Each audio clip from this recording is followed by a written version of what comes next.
Amener un changement positif est un processus qui requiert de la patience et du travail d'équipe. Les divers comités se déploient dans une série de rencontres. Ce sont des dates au calendrier que nous pourrions considérer comme des événements. Pour qu'il y ait un réel changement positif, les leaders comprennent l'importance de transformer les événements, la série de rencontres, en un processus. Il doit se passer des choses entre les rencontres. Il doit y avoir un lien, un fil conducteur, une progression d'une rencontre à l'autre. En ce sens, une communication claire est clé, puisqu'elle permet de donner un sens au processus qui va bien au-delà de la série de rencontres au calendrier. Voici un principe fondamental en évaluation du rendement des élèves dans les écoles, selon Rick Stiggins. Tous les élèves peuvent atteindre n'importe quelle cible, pourvu qu'ils la voient et qu'elle ne bouge pas. Tous les comités peuvent eux aussi atteindre la cible, leurs objectifs.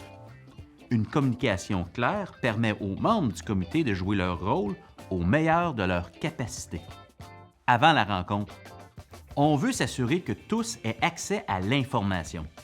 Même si un espace info-nuagique, comme un site web, un portail, un dossier partagé ou un simple document numérique existe déjà, le leader va à la rencontre de l'autre. La communication est donc active. On utilise habituellement le courriel. On rappelle la date, l'heure et le lieu de la prochaine rencontre. Il y a toujours quelqu'un qui oublie. On partage l'ordre du jour collaboratif avec les objectifs, les points à discuter, le temps alloué pour chacun et on peut même inviter les membres du comité à suggérer des points à discuter en lien avec les objectifs de la rencontre. L'ordre du jour peut être co-construit en se donnant des échéances pour en arriver à un ordre du jour final avant la rencontre. On peut également partager l'information ou la documentation à lire en préparation à la rencontre, le cas échéant. Bref, avant la rencontre, on veut s'assurer que tous les membres du comité soient informés et outillés pour contribuer efficacement à la rencontre. Il faut donc prévoir les étapes, les délais et les courriels requis pour y arriver. Selon le contexte ou la dynamique dans un comité donné, il peut être avantageux de consulter certains membres du comité avant la rencontre, afin d'éviter de vivre en groupe des discussions qui doivent se faire un à un ou en plus petits groupes. On parle ici de la rencontre avant la rencontre. La rencontre avant la rencontre. Intéressant. Pendant la rencontre. Si le processus est une question de culture et que les habitudes des membres du comité influencent l'efficacité du comité, on voudra assurément commencer à l'heure et terminer à l'heure. Les gens donnent de leur temps.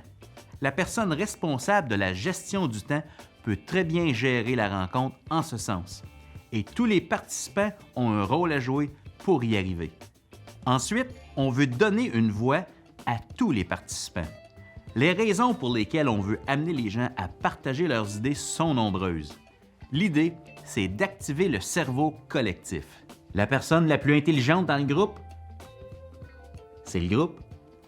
Si un climat de confiance est déjà établi entre les membres du comité et que les participants partagent facilement leurs idées, donner une voix aux participants est assez simple. Mais quand le climat de confiance n'est pas encore établi, ce n'est pas si simple d'amener des adultes à partager leurs idées. Il peut même y avoir des silences inconfortables. Il y a des stratégies pour ça. La structure rassure. Il peut être intimidant de partager ses idées devant 15 ou 20 personnes. Je comprends. Mais si on crée des conditions sécuritaires socialement afin de faciliter le partage d'idées, ce processus peut être très agréable et efficace. Je vous donne un exemple très simple. On divise le groupe en équipes de 2 et on donne une contrainte de temps, disons 5 à 10 minutes. On invite chaque personne à se présenter à son partenaire et à partager une idée en lien avec le sujet dont il est question. Après 5 à 10 minutes, on invite les membres du comité à partager ce qu'ils ont appris de leur partenaire. Ce n'est pas menaçant. On partage ce qu'une autre personne nous a dit. On peut même intégrer une dimension plus ludique à tout ça. Processus. La structure donne un cadre sécurisant et permet aux participants de voir que le partage d'idées n'est pas menaçant. On vit une réussite personnelle et collective. J'aime ça. Vous aimez ça? Je vous donne un exemple encore plus structuré. On divise le groupe en équipes de 3 pendant 15 minutes. Dans chaque équipe, un membre est A, B ou C. A écrit les idées de B et C sur du papier charte collé au mur. Il ne peut pas écrire ses propres idées. B donne des idées qui pourraient aider à régler la situation dont il est question. C doit trouver des arguments en faveur des idées qui sont partagées et des idées qui pourraient aller à l'encontre des idées partagées par la personne qui joue le rôle B. Après 15 minutes, les gens circulent dans la salle pour prendre connaissance des idées des autres équipes. Au final, chaque équipe doit choisir, selon eux, quelles sont les 3 meilleures idées dans l'ensemble du groupe et les présenter au groupe. Un processus structuré comme celui-là permet au comité de donner une voix à tous ses membres, d'aller chercher le maximum de tous et permet de converger graduellement vers un consensus. C'est bien beau, mais qu'est-ce qui arrive si c'est pas moi qui anime la rencontre? Vous vous souvenez de la rencontre avant la rencontre? La personne responsable d'animer les rencontres du comité va possiblement accueillir plus positivement, en privé, votre suggestion d'utiliser une approche structurée comme celle que je viens de décrire, plutôt que si vous le faites en pleine rencontre devant tout le groupe. Ouais, ça a du sens. Vous pourriez même lui présenter la présente capsule. Si vos rencontres se vivent en ligne, vous pouvez créer la même structure avec des documents numériques et des salles de dérivation, des breakout rooms. On ne peut pas avancer si on ne se partage pas nos idées et si on ne réfléchit pas ensemble. La structure rassure et au fur et à mesure qu'un climat de confiance s'installe au sein du comité, la façon de structurer les conversations et le partage d'idées devient alors de moins en moins rigide. Ça me fait penser à quand j'ai enlevé les roues d'appoint, les petites roues sur le vélo de ma fille. Quand t'en as plus besoin, tu les enlèves. Ensuite, on veut garder des traces de nos discussions. On veut documenter le processus, les grandes lignes pour chacun des points. Prendre des photos de nos remue-ménage, le papier charte, etc. Pendant la rencontre, on ne veut pas faire l'économie de la conversation, mais on ne veut pas non plus faire du surplace. L'idée, c'est d'éviter d'avoir la même conversation d'une rencontre à l'autre. Documenter le processus permet également de voir l'évolution dans le niveau de réflexion du comité et permet de célébrer le chemin parcouru. C'est important, ça. Autre détail important, le vocabulaire. Une belle façon d'être inclusif est de démystifier le vocabulaire utilisé et surtout les acronymes utilisés. Et ils sont nombreux. C'est un détail qui fait toute la différence. Les gens ne sont pas toujours à l'aise de demander ce que ça veut dire FCVQ, par exemple. Enfin, on veut terminer la rencontre en ayant des prochaines étapes claires. On veut déterminer en équipe les responsabilités de chacun, y compris les suivis, d'ici la prochaine rencontre. En matière de leadership, on peut avoir l'impression d'être gentil lorsque les choses sont floues. Il y a parfois un avantage à ne pas être clair. On ne sait pas si on échoue. Être clair, c'est gentil, parce que les gens peuvent réussir lorsqu'ils savent clairement ce qui se passe et ce qui est attendu d'eux. Pour moi, les ingrédients clés d'un comité efficace sont l'honnêteté, la confiance, la constance et le respect mutuel. J'aime ça quand c'est clair.